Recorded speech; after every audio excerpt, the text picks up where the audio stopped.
안녕하세요. 커피앤톡입니다. 오늘도 와주셔서 감사드리고요. 바로 사연 읽어보겠습니다. 안녕하세요.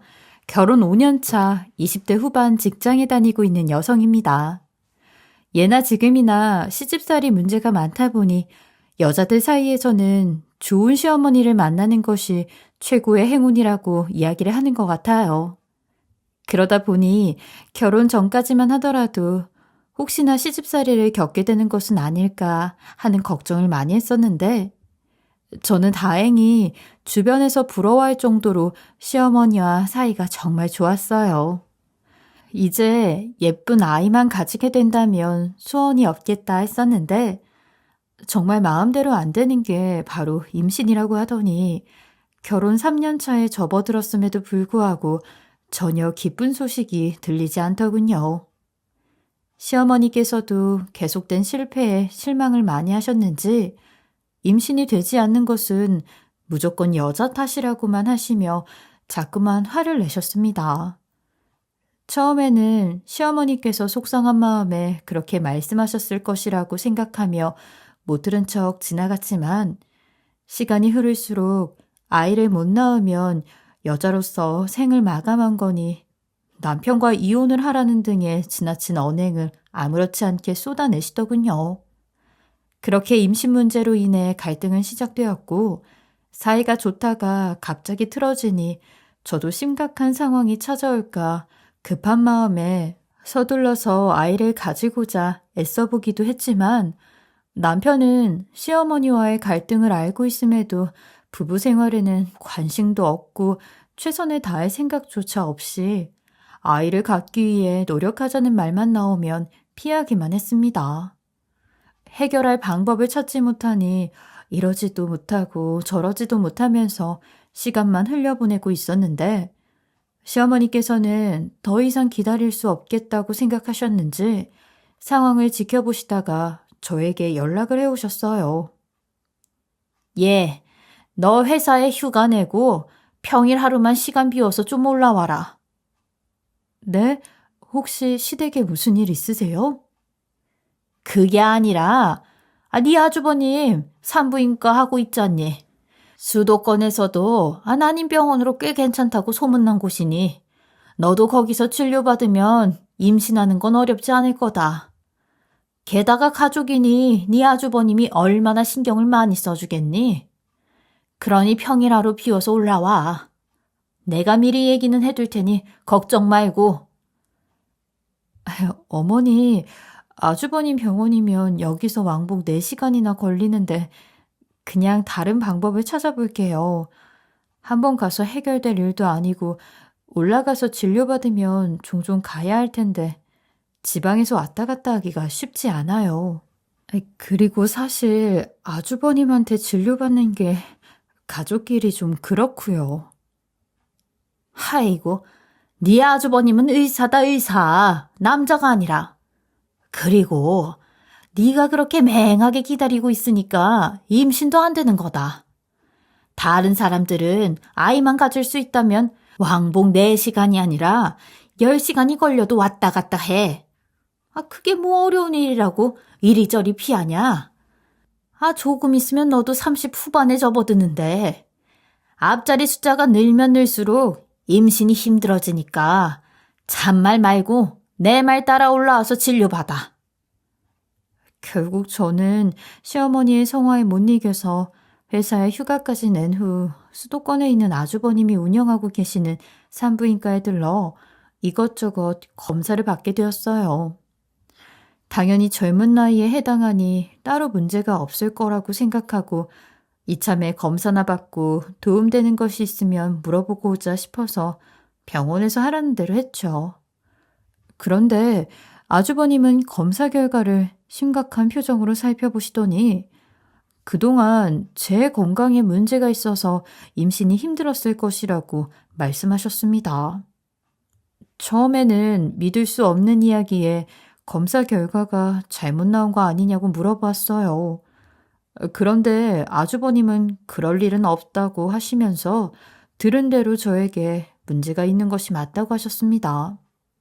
아주버님의 말씀이 끝나자마자 옆에서 검사 결과를 같이 듣고 계셨던 시어머니께서는 표정이 일그러지더니 여자를 잘못 들여도 한참을 잘못 들였다고 하시면서 아들 열을 낳아도 모자랄 판에 집안 대를 끊으려고 하냐며 난리를 치셨어요. 아주버님을 통해 저에게 문제가 있다는 것을 듣게 되었을 때 시어머니가 노발대발 하실 것이라는 것은 어느 정도 예상은 하고 있었던 상황이라 그리 놀라지는 않았습니다. 왜냐면 산부인과를 운영하시는 아주버님도 딸만 셋이 있는 상황이었고 대를 이어갈 수 있는 유일한 희망이었던 제가 임신이 불가능하다고 하니 어쩌면 당연한 일이었죠. 지금 와서 아주버님이 아들을 계획하기에는 나이도 많고 딸이 셋이나 있는 상황이라 시어머니께서는 제가 당연히 아들을 가져야 한다고 생각하시니 결혼 후 저는 부담이 있을 수밖에 없었어요. 시어머니의 반응에 눈치를 이리저리 살피던 아주버님은 그래도 방법이 아예 없는 것은 아니라며 저에게 인공수정을 권하셨습니다. 그래도 요즘은 의학기술이 많이 발달해서 임신을 할 수 없는 몸을 가지고 있더라도 의술의 도움을 받아 도전해 볼 수 있다고 하면서요. 시어머니께서는 아주버님의 말씀을 듣고 포기하지 말고 시도라도 한번 해보라고 하셨고, 저 또한 아이를 가지고 싶은 마음이 있었기에 본격적으로 왕복 4시간이 걸리는 아주버님 병원에 다니면서 인공수정을 시도해 보았습니다. 하지만 아무리 기술이 발달해서 의술의 도움을 받더라도 아이를 갖는 것은 생각만큼 쉽지 않더군요.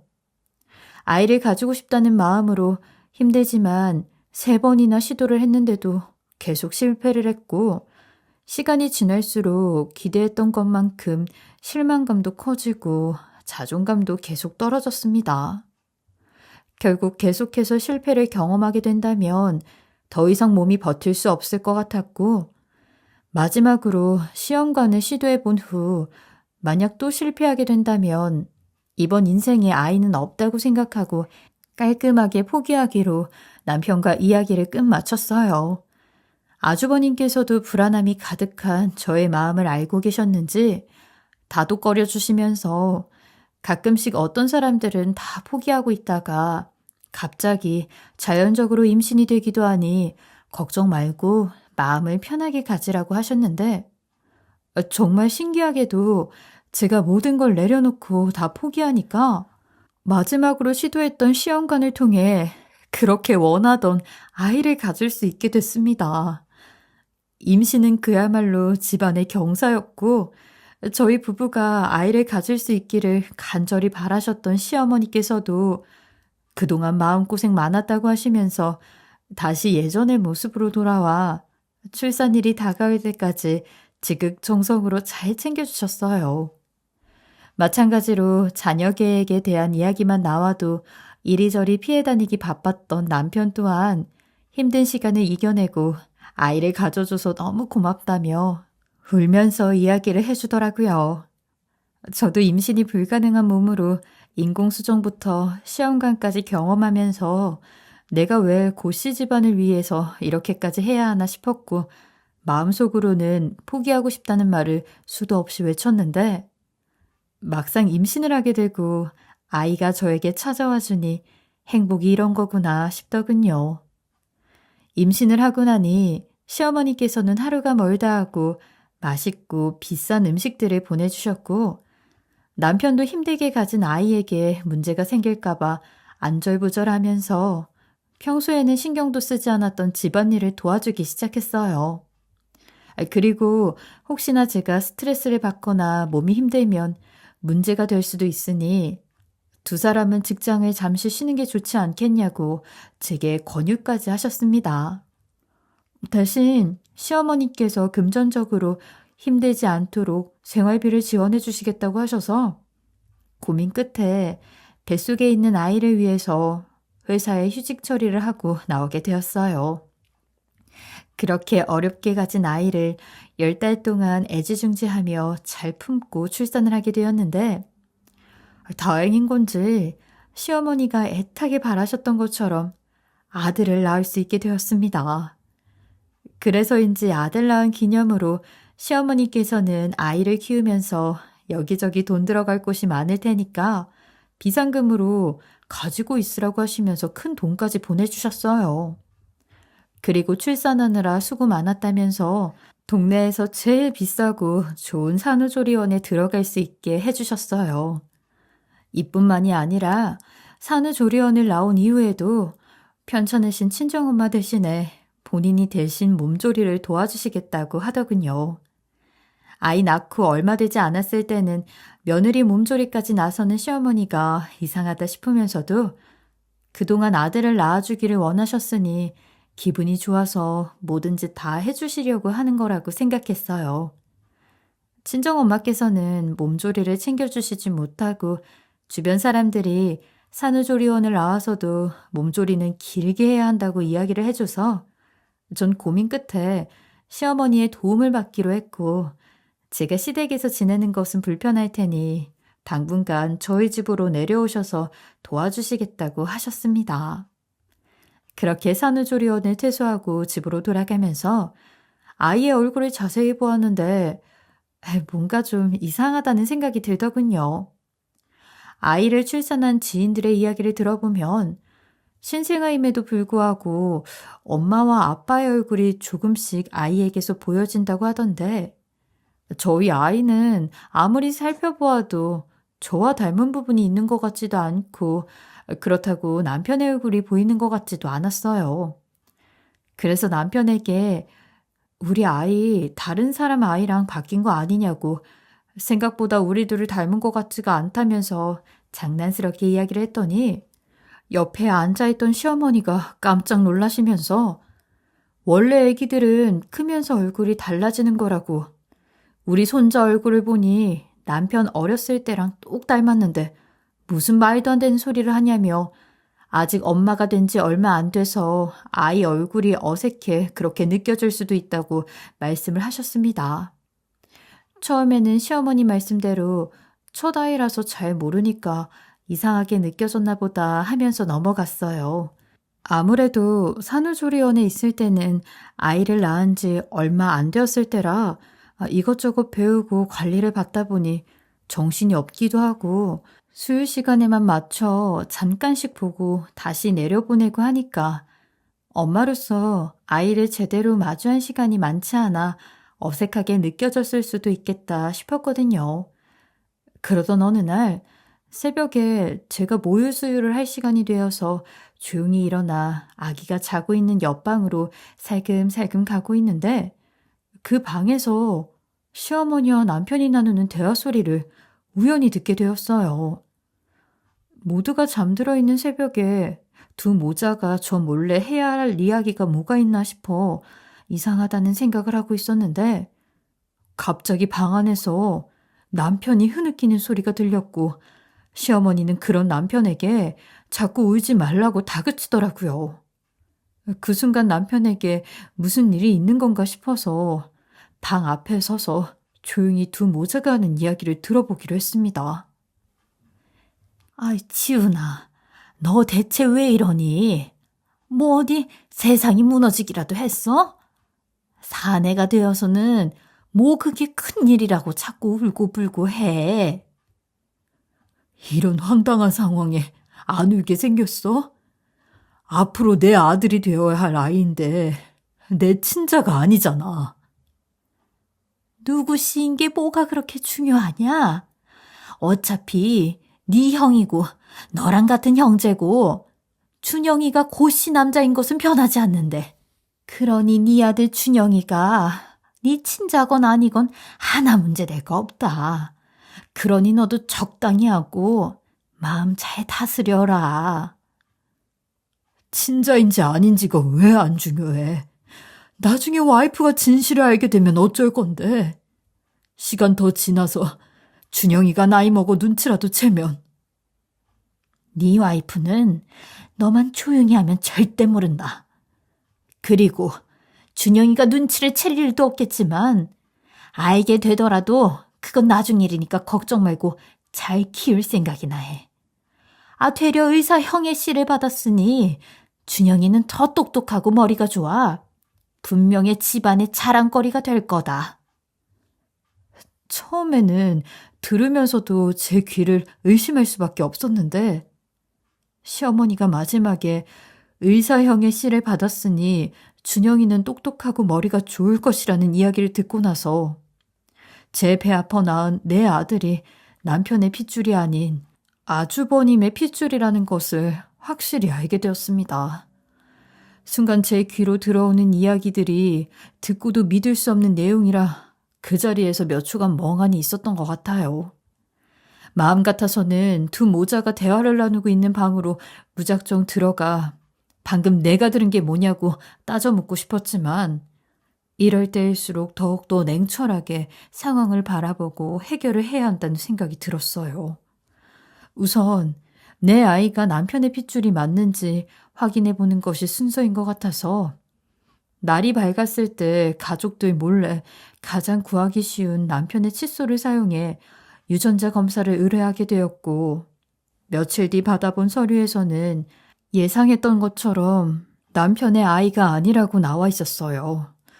제 두 눈으로 유전자 결과 보고서를 확인했고 돌아가는 상황을 보니 제 아들을 가지기 전에 시어머니가 왜 그렇게 수도권에 있는 아주버님의 산부인과 병원에 데리고 가려고 했던 것인지, 그리고 아주버님이 왜 굳이 임신을 할 수 있는 몸이 아니라고 하면서 저에게 인공수정이라는 방법으로 시도를 해보자고 권유를 했던 것인지 확실하게 알겠더군요. 이뿐만이 아니라 아이를 가지기 전에 아주버님의 병원에서 진행했던 검사 결과는 모두 거짓이라는 것도 제가 인공수정이라는 방법을 선택하도록 만들기 위해서 일부러 시어머니가 대를 끊으려 한다면서 병원에서 난리를 쳤다는 것을 알게 되었습니다. 이 모든 진실을 알게 된 저는 도저히 가만히 있을 수가 없었어요. 저는 곧바로 아주버님의 산부인과 병원으로 달려가게 되었고 진료실 문을 박차고 들어가서 내가 낳은 아이가 남편의 아들이 아니라 아주버님 핏줄이라는 것을 알게 되었고 두 사람이 친자가 맞는지 두 눈으로 확인을 해야겠으니 머리카락이랑 칫솔을 내놓으라고 난리를 쳤습니다. 제가 이 모든 진실을 알고 병원까지 찾아갔음에도 불구하고 아주버님은 저에게 지금 무슨 말도 안 되는 소리를 하는 거냐며 동생의 아들이 왜 내 핏줄이냐, 어디서 꿈을 꾸고 와서 행패를 부리는 거냐며 오히려 저를 이상한 사람 취급하더군요.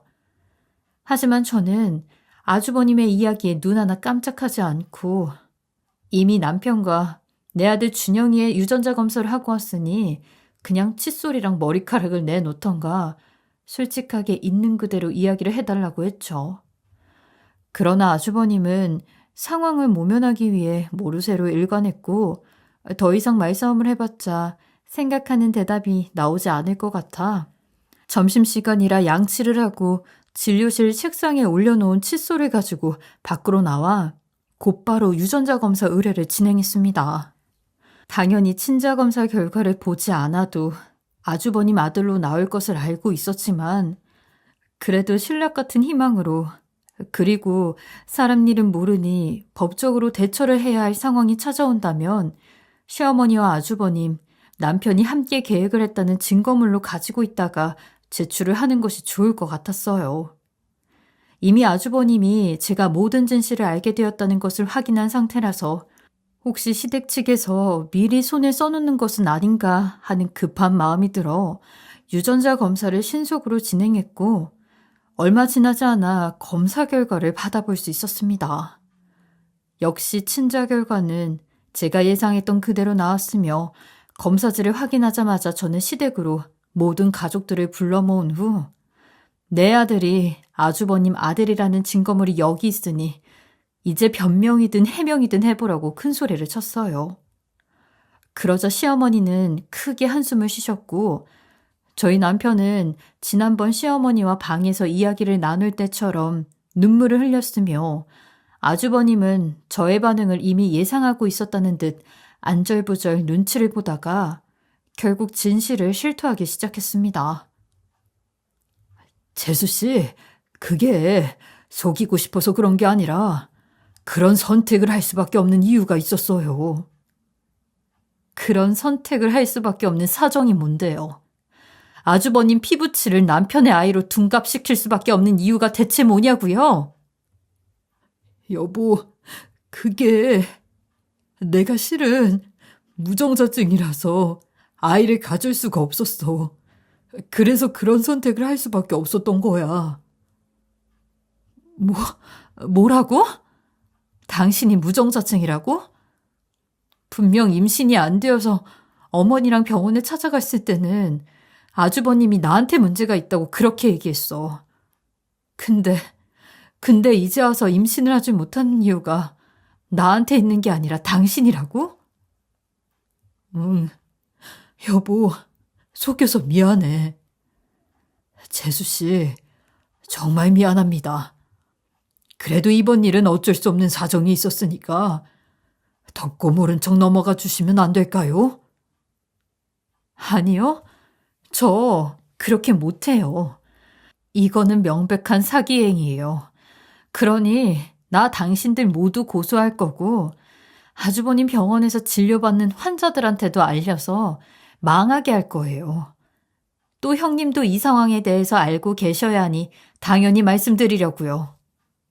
누가 봐도 심각한 이 일을 어떻게 해서든 덮으려고 했던 아주버님은 그제서야 겁이 났던 건지 무릎을 꿇고 눈물로 호소를 하면서 싹싹 빌기 시작했습니다. 재수씨, 이게 다 지훈이가 무정자증이라는 것을 알게 된 후에 어머니가 집안 대를 이어야 한다며 시켜서 저도 어쩔 수 없이 했던 일이에요. 제가 잘못했어요. 아무리 어머니가 원한다고 해도 의사로서도 가족으로서도 하면 안 됐었는데 후회돼요. 아주버님, 이제 와서 후회라니요. 제가 모든 걸 알게 되어 고소 절차를 진행하고 환자들한테 알려서 병원 망하게 하겠다니까 위기감 느껴서 상황 모면하려고 그러시는 걸로밖에 안 보여요. 그리고 아주버님 아무리 가족이라고 해도 대가 없이 그런 짓 하실 분 아니잖아요. 혹시 이 일에 동조하면 어머니한테 뭐 따로 받기로 하신 거죠? 그러니 제 말에 아주버님은 마치 엄청난 거짓말을 들킨 듯 귀까지 새빨개지셨는데 알고 보니 알짜부자인 시어머니가 아주버님에게 정자를 기증하고 일이 잘 마무리되면 본인 명의로 된 집을 넘겨주겠다고 했다네요. 그 대가로요.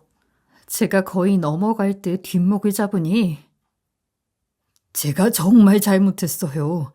진심으로 사과드릴 테니 제발 병원만은 망하지 않게 도와주시면 안 될까요? 고소에 병원 망하고 의사 면허증까지 박탈되면 저희 가족은 정말 굶어 죽어요. 그리고 저 이혼까지 당한다고요. 지금 그런 상황에서 제가 아주버님 가족 굶어 죽는 것까지 걱정해야 하나요? 그리고 양심이 있다면 병원은 망하지 않게 도와달라고 하는 게 아니라 어머니랑 함께 알아서 자수하겠다는 소리가 나와야 하는 게 정상이죠. 저와 아주버님의 대화를 옆에 앉아 듣고 계시던 시어머니께서는 도저히 못 봐주겠다는 표정으로 혀를 끌끌 차시면서 적반하장으로 오히려 큰 소리를 치더군요. 뭐? 자수? 야, 막말로 우리가 뭘 그렇게 잘못했다고 자수를 해야 하니? 나는 임신 못하고 쩔쩔매고 있는 너를 도와준 거다. 어차피 지훈이가 무정자증인 것을 네가 알고 있었으면 나는 너한테 대놓고 네 아주버님 정자 받아서 아이 낳으라고 했을 거다. 뭐라고요? 지금 그게 충격받은 저한테 하실 말씀이세요? 이런 상황에서는 어머니도 무릎 꿇고 잘못했다고 하셔야지 뭐가 그렇게 당당하세요? 어머니가 저한테 저지른 일은 명백한 사기행위예요. 이거 충분히 고소 가능할 만큼 심각한 문제라고요. 아무리 손자를 원하신다고 해도 그렇지.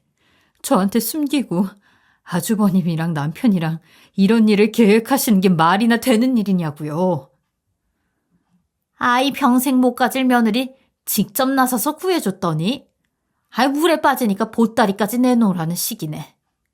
너는 젊은 애가 마음가짐이 대체 왜 이러냐? 외국에서는 정자기증도 잘만 받아서 임신하는데, 심지어 우리는 같은 씨 받아서 임신했다. 근데 그게 뭐가 큰 잘못이라고 큰 소리야? 어머니, 말이 되는 소리를 하세요. 저 이번 일 그냥 못 넘어가요. 친자검사 결과지도 가지고 있으니까 예정대로 고소 진행할 겁니다. 그리고 남편도 모든 진실 알고 있었던 것 같은데 저런 사람이랑 같이 못 살아요. 이혼도 할 거고 양육권도 가지고 올 거니까 그렇게 알고 계세요. 뭐? 네가 뭔데 내 손자를 가져가? 네가 왜 내 손자를 뺏어가려고 하냐고. 내 눈에 흙이 들어와도 난 우리 손자 절대 못 뺏긴다. 아니, 절대 너한테 못 줘. 내가 어떻게 해서 가진 내 손자인데. 그렇게 저는 화가 잔뜩 난 채로 시댁을 나왔고 얼마 지나지 않아 남편과 시어머니의 전화가 돌아가면서 울렸지만 더 이상 싸움을 만들고 싶지 않아 이혼 서류를 준비해서 우편물로 보낼 테니 작성해서 다시 집으로 보내달라고 문자를 한 통 보낸 후 시댁에서 오는 연락들은 모두 무시했습니다.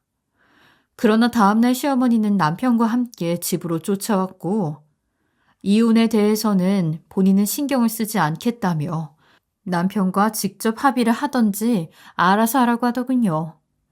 하지만 저번에 말한 것처럼 아이는 아주버님 정자를 기증받아 낳았고 고씨 집안의 유일한 사내 핏줄이니 본인이 키우던 아니면 남편을 다른 여자랑 재혼시켜 아내가 될 사람에게 엄마 노릇을 시키던 알아서 하겠다면서 데리고 가겠다고 말도 안 되는 소리를 늘어놓았습니다.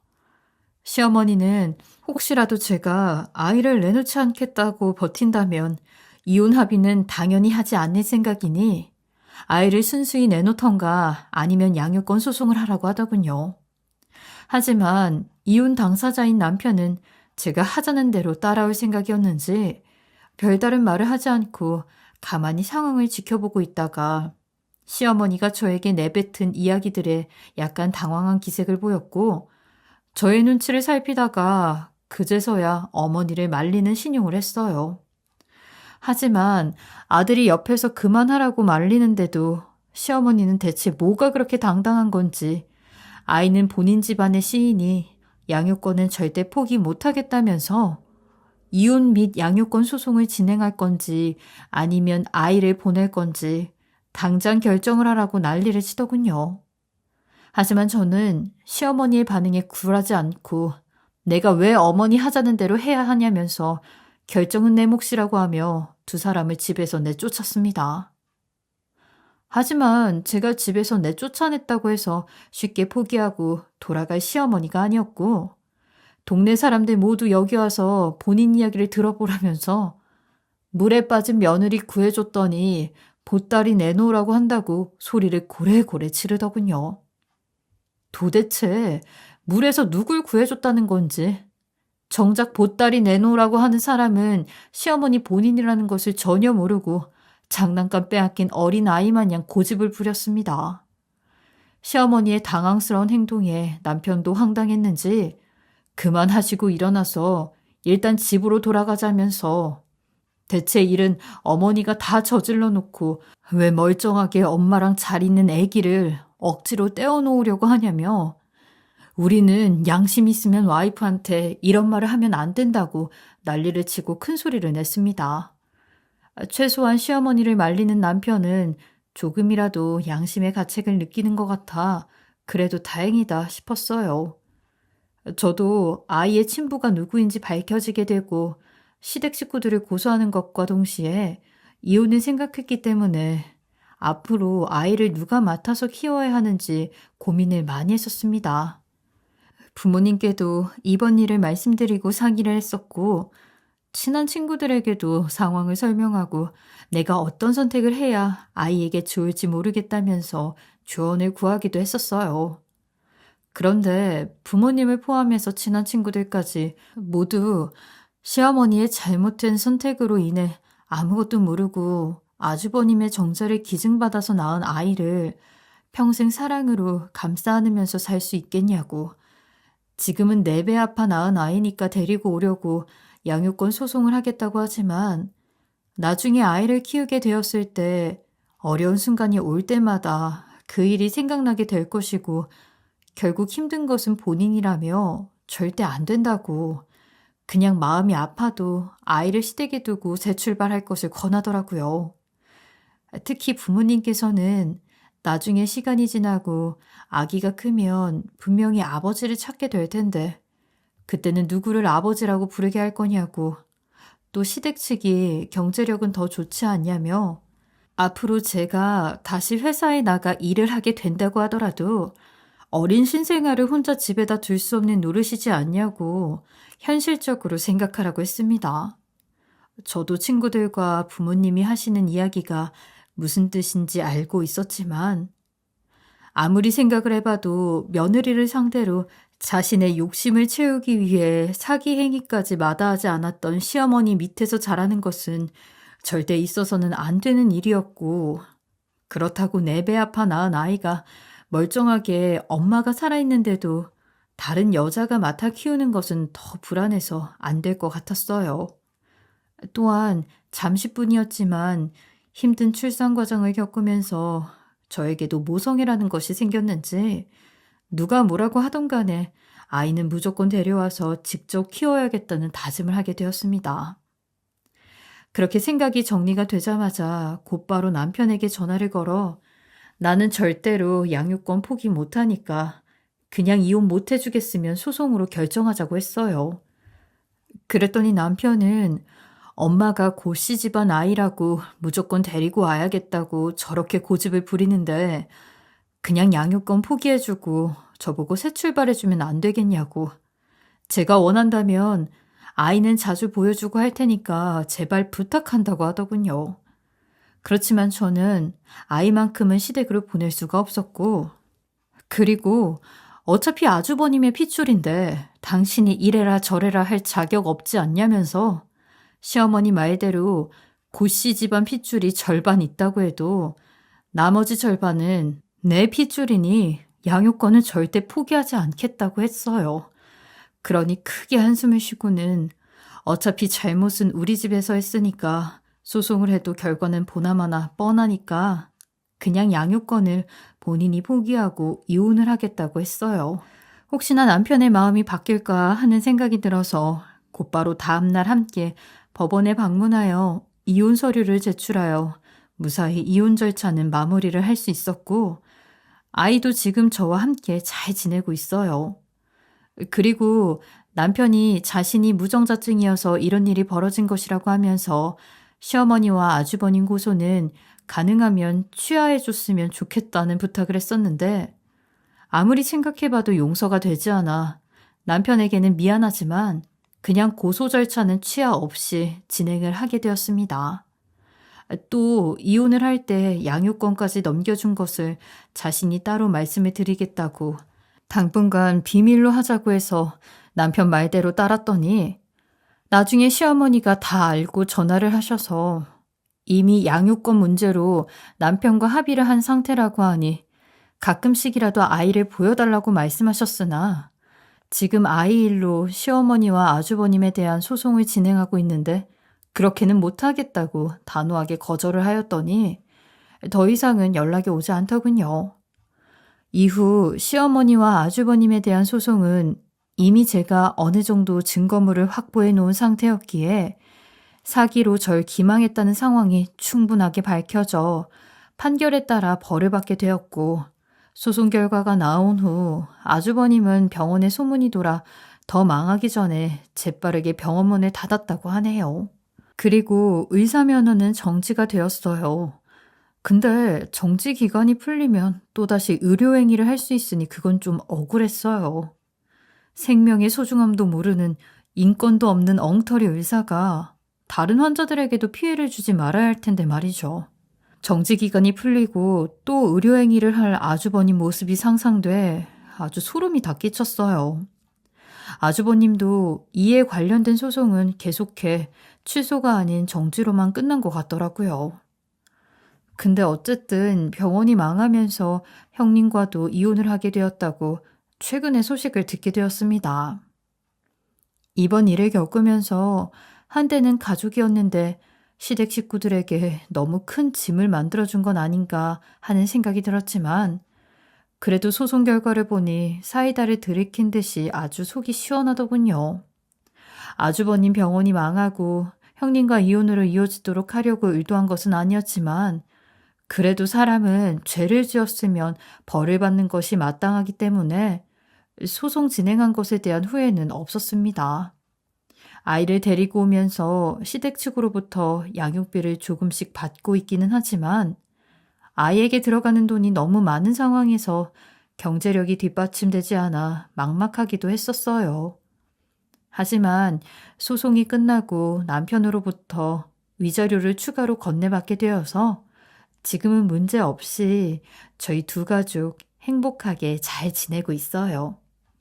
이뿐만이 아니라 이제 답답한 상황을 다 걷어내고 행복한 출발을 하늘도 응원하는 것인지 최근에 휴직 기간이 끝나 걱정을 하고 있던 찰나에 회사에서 아이가 어린 점을 감안해 재택근무로 전환을 해주셔서 일도 다시 시작할 수 있었답니다. 주변에서는 이제 이혼이며 소송까지 마무리가 다 되었으니 좋은 남자를 찾아서 다시 가정을 꾸리는 것이 좋지 않겠냐며 권하기도 하는데 이미 힘든 일을 한 번에 겪어서 그런지 아직까지는 그저 아들과 둘이 행복하게 살고 싶네요. 지금까지 제 이야기 들어주셔서 감사합니다. 지금까지 커피앤톡이었습니다. 오늘도 끝까지 함께 해주셔서 감사하고요. 저는 다음 영상으로 또 찾아뵙겠습니다.